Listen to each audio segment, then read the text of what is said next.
Hello, this is Pixel Freak, and this is part 84 of the Final Fantasy Dimensions walkthrough. So here, we're just going to teleport out. We're exactly where we left off from the last piece. We're teleporting out of that void there. Go back to Castle Lux. You'll end up getting back to the Nexus, head down. I'm not sure exactly which one I go down, but you can go down the 4 different portals in whatever order you'd like to. I guess this is one of them, so there's 3 more to do after this one. The one I go down, I end up at the enemy Suffering, and he's going to be the next boss. So I'll jump up to the next piece of the commentary, and I'll see you on that part.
So while you're going through these 4 different Nexus void pieces, I guess I should call them, there's these little moments with the characters, and I don't know if they're trying to build more character with each one of them since now you have the teams together, but I don't know. Mostly I found these interactions to be a little bit forced.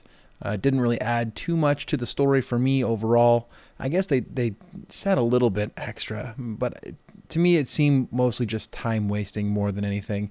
You'll see quite a few of them going through the last part here. There's probably 4 or 5 of these pieces, and yeah, just read them through.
Alright, so this is going to be the boss Suffering. This one's going to be a little bit more challenging than the last one. This boss is a bird and casts a lot of arrow spells. In the beginning of the fight, it's not that big of a deal. There's some tornado spells you have to worry about where they'll weaken your enemy. You'll get down to about 5 HP. You'll have to bring that back up. He does still, or she I guess, does still attack with 2 attacks, as you just saw just there. But for the most part, the arrow attacks that it does, they're not that bad. As long as you constantly heal yourself up, you're going to probably want a backup healer as well. You'll be okay. Where the fight gets a little bit more tricky is Suffering will cast an arrow and basically boost all the arrow damage on you at the end of the fight. Now you'll have 2 different options at that point. You can either go all offensive and just try to burn out the rest of the HP, because luckily Suffering doesn't do that until it's pretty low on health. Or if you think you can keep up with the healing, just keep your same heals going. Now for me, I just keep up with the same thing because I'm so much more powerful than Suffering, and I have 2 white mages in the fight here. So I have so much healing that they just can't keep up. Another thing you want to do is if you have a Paladin or a Paladin, use Mighty Guard. If you don't have a Paladin, make sure you have Shell up on everybody. That'll protect from the arrow spells, particularly for the end piece, because in the beginning, it's not that much of a threat, as I previously said. The physical attacks, too, much like the last boss, you don't really have to worry about them too much. It's not that big of a deal. 1,000, 1,500, that's about what they're going to hit you with, and you should be able to recover from that. Just keep that going, and it shouldn't be too difficult of a boss battle, but this is probably one of the more difficult ones.